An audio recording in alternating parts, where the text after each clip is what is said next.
Coucou tout le monde, j'espère que vous allez tous et toutes très bien malgré le froid comme vous avez vu dans le titre. Aujourd'hui on se retrouve avec une nouvelle vidéo, tag, puisqu'on va faire le End of the Year Book Tag ensemble.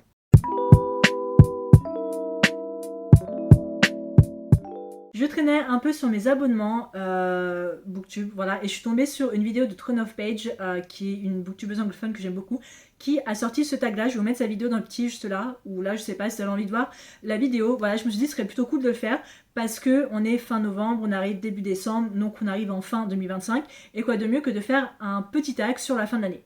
Voilà, c'est vraiment tout petit, parce qu'il y a 1, 2, 3, 4, 5, 6 questions au total. J'ai essayé, je dis bien essayé, de les traduire comme je pouvais, comme moi en tout cas je pensais que la traduction se faisait. Donc je m'excuse, voilà, si ça paraît pas forcément extra, voilà. Je vais vous mettre les questions que j'ai traduites en barre d'infos si vous aussi vous avez envie de le faire. La première question c'est: est-ce qu'il y a des livres que tu as commencé cette année que tu dois finir? Alors, je suis pas du genre à lire plusieurs livres en même temps. Je félicite d'ailleurs les gens qui sont capables de lire 3, 4, parfois 5 livres en même temps. Moi, c'est pas forcément le cas. Et quand bien même je commence un livre, si je vois que je l'apprécie pas, je vais pas me dire je le lirai plus tard, je vais plutôt le DNF parce que je sais que ça va pas me plaire. Je laisse en général une chance de 4 à 5 chapitres, 50 pages max. Si je vois que ça me plaît pas, et ben je DNF parce que je me dis ça sert absolument à rien, parce que ça me fait pas du tout envie. Donc il n'y a pas forcément de livre. Après, il y a peut-être plus des sagas, des séries en cours que j'ai commencé cette année, que j'aimerais finir. Il y a Belladonna de Adrian Grace, il me reste un tome. Il y a, je sais pas, Aston to the Villain, j'ai pas commencé cette année, mais en tout cas, voilà, il me reste un tome aussi que j'espérais lire cette année pour être à jour avant l'année prochaine, mais c'est pas forcément le cas. Donc il n'y a pas forcément de livres que j'ai lus, mais peut-être plus des sagas que j'aimerais bien terminer. Pour la question numéro 2, je m'excuse de la traduction, j'ai essayé de faire comme je pouvais. Est-ce que tu as un livre automnal pour transitionner vers la fin de l'année? J'en ai trouvé un. Au début, j'allais dire Fake Skating de Lynn Payton, mais en fait, pas du tout. Au contraire, je me suis dit, mais oui, mais totalement, j'y ai pensé. En fait, c'est celui-ci, c'est The Night and the Moth de Rachel Gilly, donc qui est le premier tome de sa saga The Stonewater Kingdom, la chez édition Orbit, qui est sorti en français sous le nom du Chevalier de la Phalène, il me semble. J'ai vraiment un doute, mais je crois que c'est ça. Très très belle couverture d'ailleurs. Moi, j'ai l'édition anglaise. J'ai fait un reading vlog d'ailleurs sur ma chaîne quand il est sorti. Vous pouvez entendre un petit juste là ou là si vous avez envie. C'est une sortie que j'attendais beaucoup et j'ai pas été déçue. Déjà, transition automnale vers la fin d'année. Je pense que les couleurs du roman, en disant voilà, du bleu, du gris, du blanc, voilà, du noir, c'est très hivernal à côté. Et je sais pas, il y a quelque chose de très dark fantasy, mais genre soft dark fantasy avec des couleurs un peu ternes. Enfin, moi je trouve que c'est une palette terne. Je sais pas si ça se dit des palettes, je crois que c'est le nouveau terme que moi j'ai inventé, je pense. Je trouve que ce roman, quand je le lis, j'avais une palette terne. Vous voyez un peu les couleurs de Game of Thrones, en tout cas saison 1. Bah, c'est à peu près pareil. C'est à peu près les mêmes couleurs que je vois quand je lisais le roman. Et je pense qu'il n'y a rien de mieux pour lire en général, peut-être plus pendant l'automne, mais je trouve que la transition automne, il commence à faire froid. Là, on est vraiment sur des 4, des 8 degrés. Je pense que c'est parfait comme transition. La question numéro 3, c'est une nouveauté que tu attends. Alors oui, il y en a une. Je l'ai précommandée à ma librairie anglaise. Elle arrive, il sort déjà fin décembre, donc je l'aurai pas avant l'année prochaine. C'est The Once and Future Queen, qui est un peu une réécriture de la légende arthurienne, où un peu la petite phrase d'accroche c'est Highlander rencontre Princess Bride rencontre Camelot. Voilà, genre il y a du time travel, il y a du voyage dans le temps, il y a de retournement de situation, soi-disant c'est censé être Guenièvre, mais on n'est pas forcément sûr. En plus elle est mariée à Arthur, qui est un roi qui est complètement froid, puis elle commence à se lier d'amitié avec Lancelot, qui est pas très très bien vu, donc on voit que c'est un petit triangle amoureux. Il y a une malédiction à côté, Maléfice, Camelot, tout ça, ça a l'air super bien. Ça a l'air mais tellement, tellement, tellement bien. J'adore Highlander, j'aime beaucoup The Princess Bride, j'adore toute l'histoire de Camelot, je m'appelle Morgane après, donc voilà déjà ça. Mais j'ai extrêmement hâte de le lire et ouais, c'est une sortie que j'attends beaucoup. La question numéro 4, c'est quels sont les 3 livres que tu aimerais lire avant la fin d'année? Alors, je les ai pas sur moi parce que y en a un que j'ai pas acheté, que je compte acheter, mais il sort à la fin du mois. Il sort littéralement la semaine où cette vidéo sort. Déjà, le premier, c'est Hot House Flower de Crystal Beccarici chez édition Verso, qui est le 2e tome de la saga Les Calloway Sisters, donc les sœurs Calloway, très clairement, qui fait partie de l'univers de la saga Addicted. Ce tome-là, c'est sur Daisy et Raik. C'est l'un des tomes que j'attends le plus, c'est l'une des sorties que j'attends le plus, j'ai tellement hâte, et c'est l'une des sagas auxquelles je suis le plus à jour. C'est-à-dire, un tome sort, je le lis, un autre tome sort, je le lis, et c'est le dernier tome avant janvier. Voilà, que j'aimerais pouvoir lire. Ce qui serait pas mal, ce que j'aimerais beaucoup lire, parce que Raik et Daisy, je trouve que c'est des personnages tellement intéressants. Il y a un peu un edge gap, mais pas tant que ça. Et Daisy, c'est vraiment un personnage que je trouve très très intéressant. Et sa relation avec Raik, je la trouve genre vraiment extrêmement jolie, extrêmement touchante.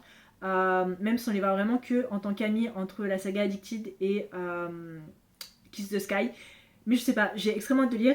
Le deuxième, c'est The Gingerbread Bakery de Laurie Gilmore, qui est donc le 5e tome de sa saga Dream Harbor. Je pensais que ça devait être le dernier. De mon point de vue, de mon point de vue, je pensais que The Strawberry Patch Pancake House, ça allait être le dernier. Finalement, non, il y a eu The Gingerbread Bakery qui a été annoncé, que j'ai sur ma Kindle, que je compte lire le mois prochain.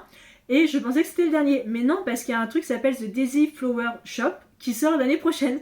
Donc en fait, c'est une saga où les tomes continuent de s'enchaîner, voilà, dans la petite ville de Dream Harbor. J'ai aucun souci là-dessus, hein, au contraire. Voilà, il y a beaucoup de gens qui ont aimé, d'autres qui ont moins aimé la saga parce qu'elle est sortie en français là récemment. Vous savez, le Pumpkin Spice Café, la librairie des Cinnamon, je crois que c'est comme ça en français que ça s'appelle, je sais pas, Christmas Tree Farm, tout ça. Moi, c'est une saga que j'aime bien, que je lis sur ma Kindle, que je me verrais pas acheter, mais que j'apprécie quand même de lire, et c'est une des rares sagas que je suis à jour aussi. Et le troisième livre que j'aimerais lire avant la fin de l'année, c'est aussi pour compléter une série, c'est Dark Majesty de Linda Day, qui est le troisième et dernier tome de cette saga Fallen Majesty. Voilà, donc il y a Fallen Majesty, je sais plus, Majesty, que j'ai lu ce mois-ci, et Dark Majesty. C'est une saga que j'aime beaucoup Linda Day, je trouve que c'est une très très bonne autrice française que j'aime beaucoup, j'ai lu beaucoup de ses livres, et voilà, j'ai très très hâte de lire ce tome là. En général, j'attends les sorties en poche avant de les lire, et je pouvais pas attendre, donc j'ai lu sur ma Kindle, j'ai le tome 3 qui m'attend sur ma Kindle, et quand ils sortiront en poche, je les achèterai pour compléter un peu ma collection. La cinquième et avant-dernière question, c'est: penses-tu qu'il y a un livre qui peut te choquer et devenir ton favori avant la fin de l'année, ou ton favori de l'année? Pas forcément, parce que là on arrive vraiment sur une fin d'année où j'ai pas autant de nouveautés, autant de livres que ça qui me font extrêmement envie, comparé à l'année prochaine.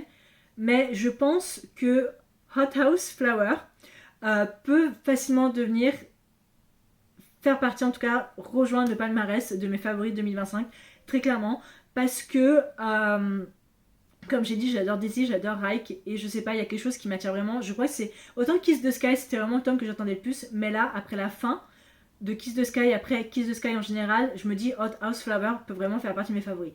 Comme par exemple Addicted, je pensais pas du tout que le premier tome allait vraiment faire partie de mes favoris. Il fait partie de mes favoris 2025, j'ai hâte de vous en faire une vidéo l'année prochaine, mais je pense que Hothouse Flower peut facilement en faire partie. Après, il n'y a pas forcément, ça va dépendre vraiment des romans que je vais lire le mois prochain, on verra, mais en tout cas, je pense que ceci peut en faire partie. La sixième et dernière question, c'est: as-tu déjà commencé à planifier tes objectifs de lecture pour l'année prochaine? Et laissez-moi vous dire que oui, j'ai déjà commencé à planifier tout ça. Pour vous dire, sur mon carnet de lecture, j'ai même fait mes 26 livres pour 2026. Je crois qu'il m'en manque un. Je crois qu'il m'en manque un seul. Mais oui, j'ai déjà commencé. Je peux les dire un peu vite fait, comme ça, je vous en parlerai dans une vidéo l'année prochaine, bien évidemment. J'aimerais au moins finir 3 séries ou duologies ou essayer d'être à jour à max, lire entre 100 à 120 livres. Est-ce possible? Je sais pas, on verra. Il y a plus de fantasy, lire au moins un classique, sachant qu'il y a l'Odyssée, le film qui sort l'année prochaine. Donc je pense que j'aimerais pouvoir relire l'Odyssée en version, vous savez, courte, comme il y a pour les enfants. Je pense que j'aimerais le faire. Acheter plus de livres en français, lire un peu plus de graphiques. Je parle pas forcément de manga, mais de BD, de comics, tout ça. Je pense que j'aimerais en lire un peu plus, qui serait à ce que j'en emprunte plus à la médiathèque. Essayer de lire tous les livres sur ma palle du mois. Lire tous les livres dans ma palle des 20 livres pour 2026, découvrir plus d'auteurs ou d'autrices français, et il y a aussi toute une histoire avec One Piece, le second arc par rapport à la série saison 2 qui sort au mois de mars, mais ça je vous en parlerai tout ça un peu plus dans une vidéo spéciale l'année prochaine. Mais ouais, j'ai quand même déjà pas mal d'objectifs, je pense que je vais en rajouter, je vais essayer d'en changer quelques-uns, je vais voir. En tout cas ce sont mes premiers objectifs pour l'année prochaine. Donc voilà, c'était tout pour ce End of the Year Book Tag. C'était une vidéo assez courte, mais voilà, j'avais envie de faire une petite vidéo transition tranquille. J'ai pas fini la vidéo la semaine dernière parce que c'était assez compliqué. Voilà, mais je m'excuse. Mais je tiens aussi à remercier les quelques personnes qui sont abonnées à ma chaîne. Je vais pas mentir, je m'étais dit, si mon haut ne marche, enfin, si je vois pas plus le niveau d'abonnés vraiment augmenter, je pensais annuler ma chaîne à la fin d'année, me dire ok c'est bon. Mais je me dis, je perds pas espoir finalement, hein. Je peux continuer à évoluer et l'année prochaine il y a pas mal de choses qui sont censées arriver, donc je me dis peut-être que ça se passera un peu mieux. Dans tous les cas, j'espère que la vidéo vous a plu et je vous retrouve la semaine prochaine pour ma vidéo pile à lire de décembre. Bye bye.